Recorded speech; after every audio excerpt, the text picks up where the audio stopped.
Ever wondered why someone pulls away right after things start to feel emotionally close?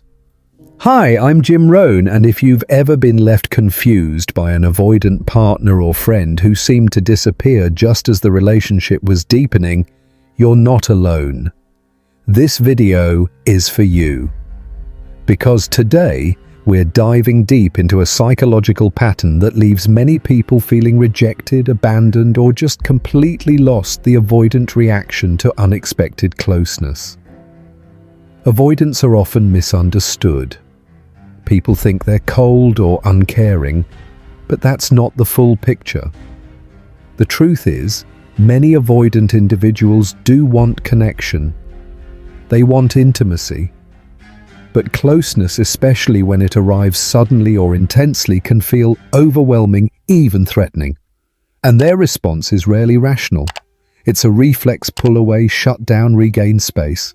It's not about you, it's about emotional survival. So in this video, I'm breaking down exactly why this happens, what's going on in the avoidant mind when closeness triggers their fear response. I'll explain the nervous system behind their reactions, the push-pull dynamic that often follows, and most importantly, how to stop personalizing their distance.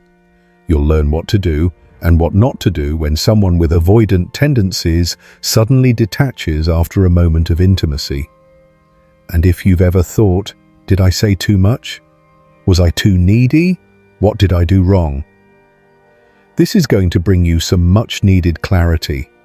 By the end of this video, you'll not only understand avoidant behavior, you'll know how to respond in a way that protects your self-worth and keeps you grounded. Because closeness should never feel like a punishment. If you find value in this kind of grounded relationship insight, hit that subscribe button now. I post videos that help you navigate confusing dynamics with emotional maturity and clarity and avoid self-abandonment along the way. Let's get into it: why avoidants pull away when you get too close, and what it really means.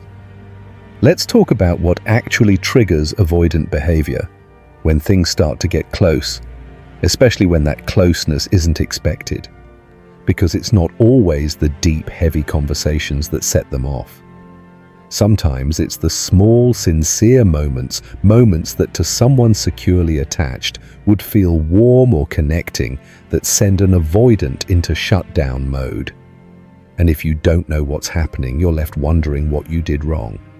So let's break this down. One of the most common triggers is a heartfelt confession. Maybe you tell them you love them, or you open up about something deeply personal, hoping to create emotional intimacy.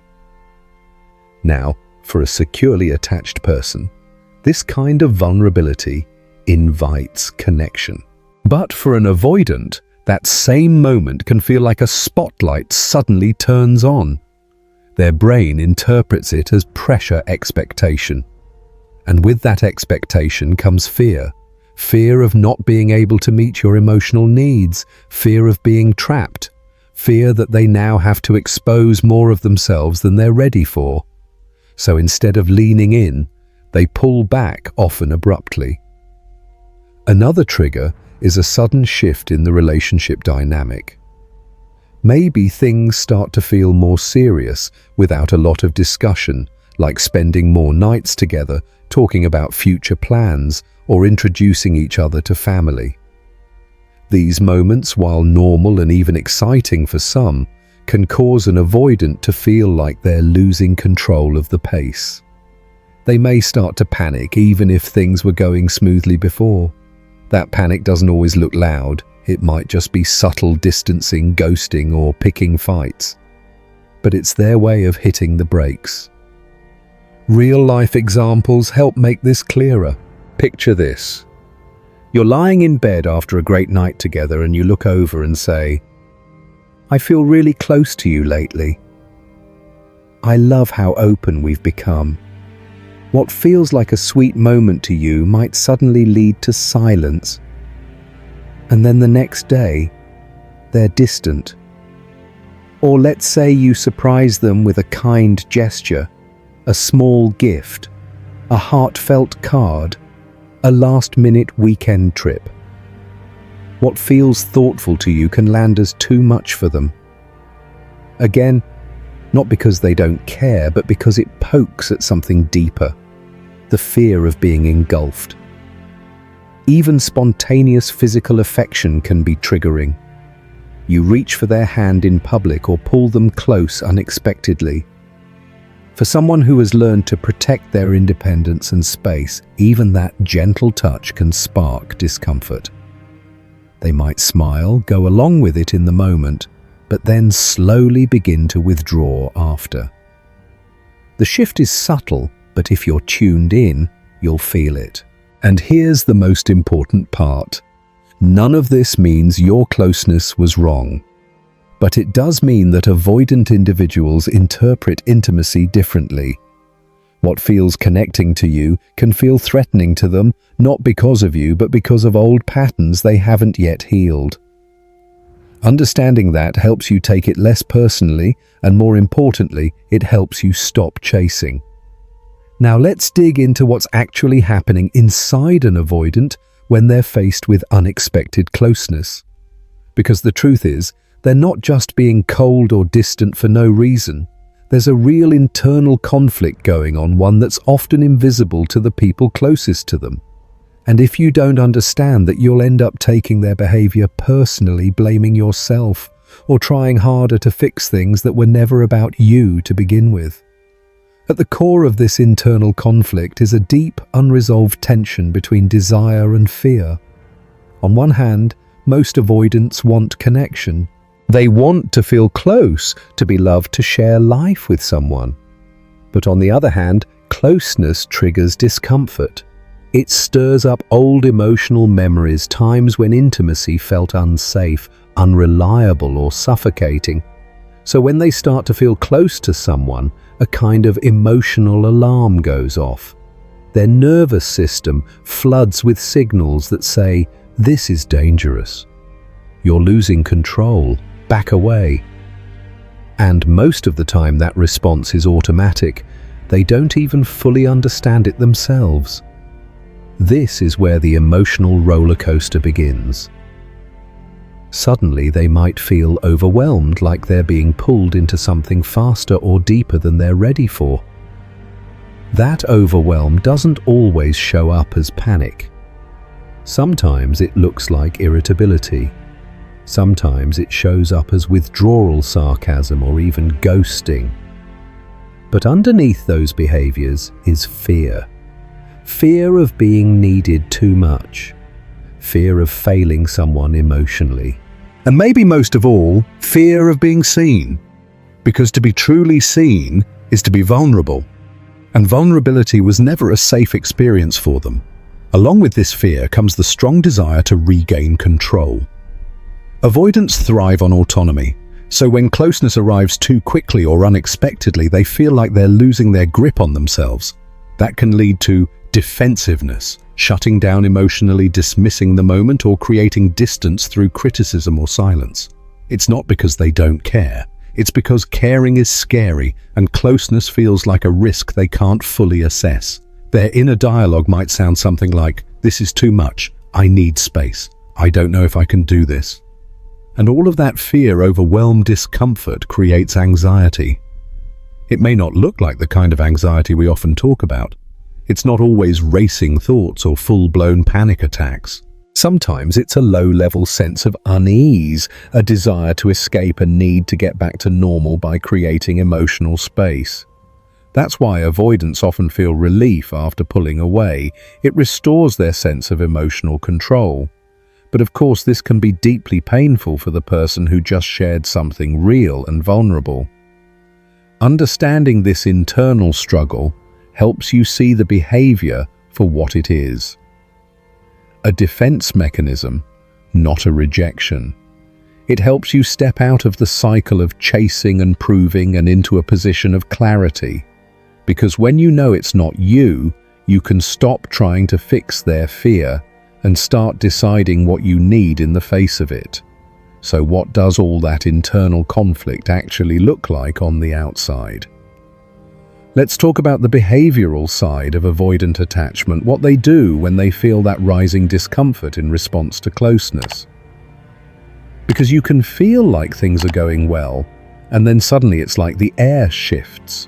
They're colder, quieter, harder to reach. And if you don't know what's happening beneath the surface, it's easy to feel confused or even hurt by their response.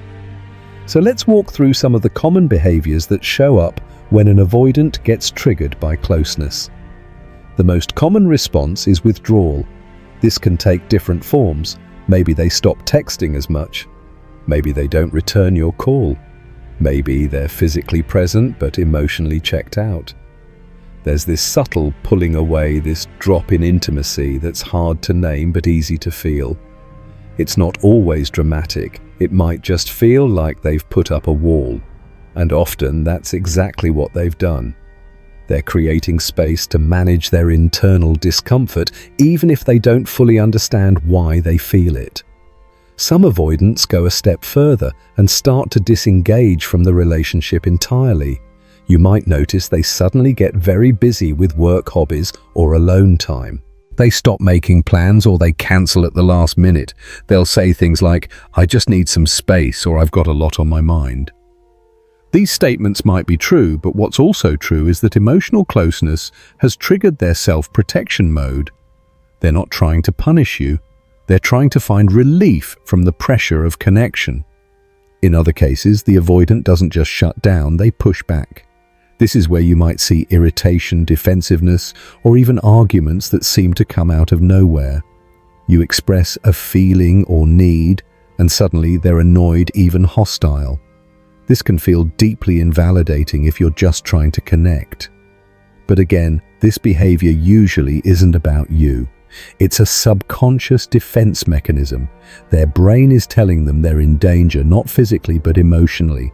So they create distance however they can, shutting down, pushing away, or starting a conflict to justify withdrawal. All of these responses, pulling away, getting irritable, creating space, are part of what psychologists call deactivation strategies. These aren't chosen with conscious intent. They're automatic learned responses designed to protect the avoidant from what feels like emotional overwhelm.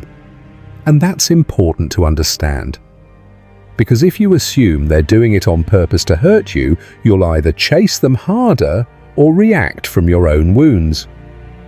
But when you recognize that these are survival patterns, you can start to see their behavior more clearly, not as rejection, but as a sign of emotional overload.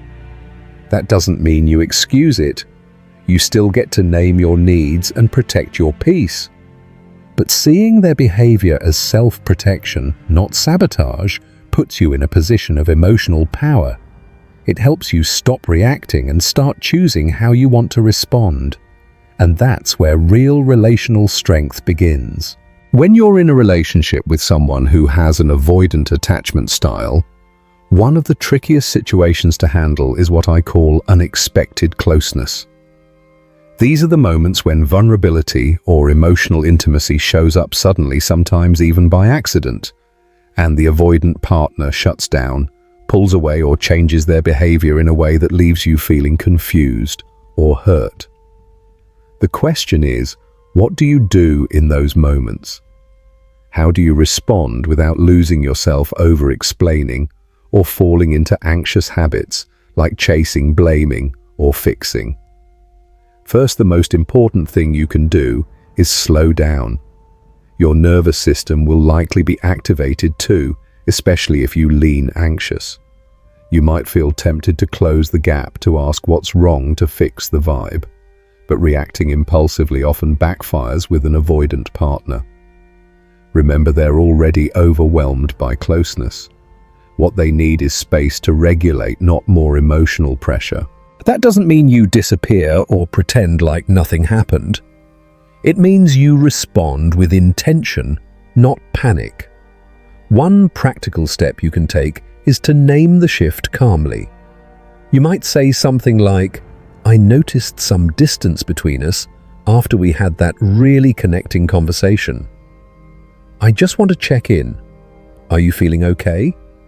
This is what I call secure curiosity. You're naming what you feel, but you're not accusing or clinging.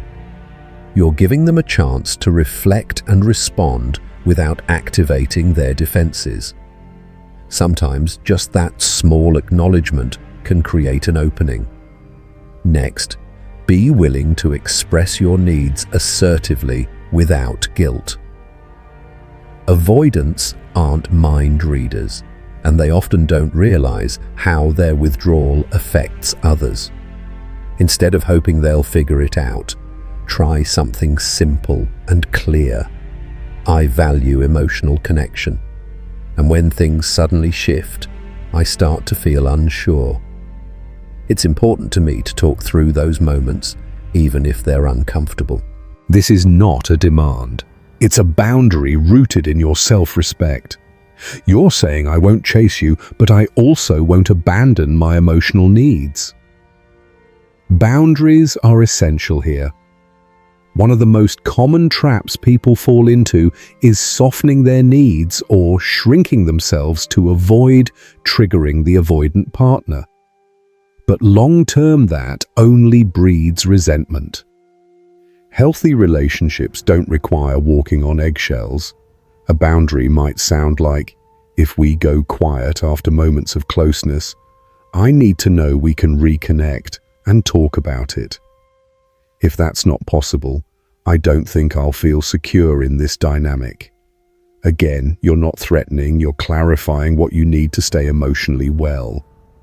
It's also important to separate their reaction from your self-worth. An avoidant pulling back is not a verdict on your lovability. It's a sign of their wiring, their fear, and their need to re-establish emotional distance. The more you internalize their behavior, the more you risk falling into self-doubt and over-functioning.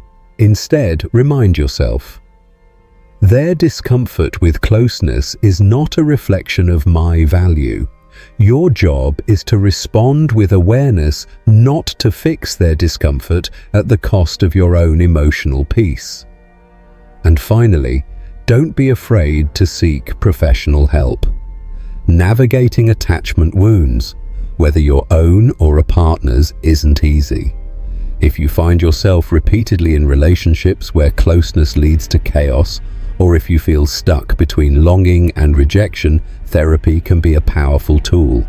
It helps you understand your patterns, regulate your responses, and learn how to engage from a place of strength, not survival. For avoidance, therapy can also help them make sense of why closeness feels so threatening and begin to rewrite those old scripts. In fact, some of the most powerful healing happens when both partners are willing to do the work, not by fixing each other, but by growing alongside one another. That might mean couples therapy. It might mean setting limits and seeing if the other person is willing to rise to the challenge. But the goal is mutual safety, not one-sided patience. Closeness should be a place where both people feel seen and held, not a battlefield for control and withdrawal. To wrap this up, when unexpected closeness triggers avoidant behavior, your job is to stay grounded in yourself. Slow down, don't chase, name the shift, speak your needs clearly. Set boundaries without guilt, and get support if you need it. You're not here to manage someone else's emotions at the expense of your own. Real intimacy takes two people moving toward each other, not just one doing all the reaching. Stay steady, stay clear, and above all, stay rooted in your self-respect. Navigating unexpected closeness with an avoidant partner is not about playing mind games or learning tricks to keep them around. It's about building a deeper awareness, both of their internal world and your own. In this video, we unpack the common triggers of unexpected closeness moments, like heartfelt confessions, spontaneous affection, or sudden shifts in the relationship dynamic, and how these can activate fear and emotional distance in someone with an avoidant attachment style. We explored the emotional roller coaster that avoidants often go through, the internal conflict between wanting connection and fearing the vulnerability that comes with it. That tension leads to withdrawal shutdowns, irritability, or disengagement. all of which can feel deeply personal if you don't understand the psychology behind it. But the more you learn to see their behavior as a protective reflex, the more you can detach from the narrative that you did something wrong. More importantly, we talked about how to respond. We covered the value of slowing down, staying grounded, and communicating with directness and compassion. You learned how to express your needs assertively, set healthy boundaries without guilt, and protect your emotional well-being without falling into anxious over-functioning. And we emphasize that therapy, either solo or together, can be a game changer for those caught in recurring cycles of avoidant anxious dynamics. The heart of the message is this: closeness shouldn't feel unsafe. Emotional intimacy should be a space of mutual trust and growth. And while avoidants can learn to stretch toward connection, they can't do it on their own, and you can't do it for them. Real relationships require mutual effort, mutual respect, and a shared desire to stay connected, even when it feels uncomfortable. Thank you for watching today's video. If this resonated with you, if you've been in a relationship where closeness always seems to backfire, or if you're simply trying to understand yourself and your patterns, better know that you're not alone. Growth starts with awareness, and you've already taken a step in the right direction. Make sure to subscribe to the channel for more grounded insights on attachment communication and emotional resilience. And I'd love to hear from you. Leave a comment below. What have been your experiences with avoidant closeness? How have you learned to respond in a way that protects your peace? You deserve connection that feels safe, not confusing. Stay steady, stay self-respecting, and I'll see you in the next one.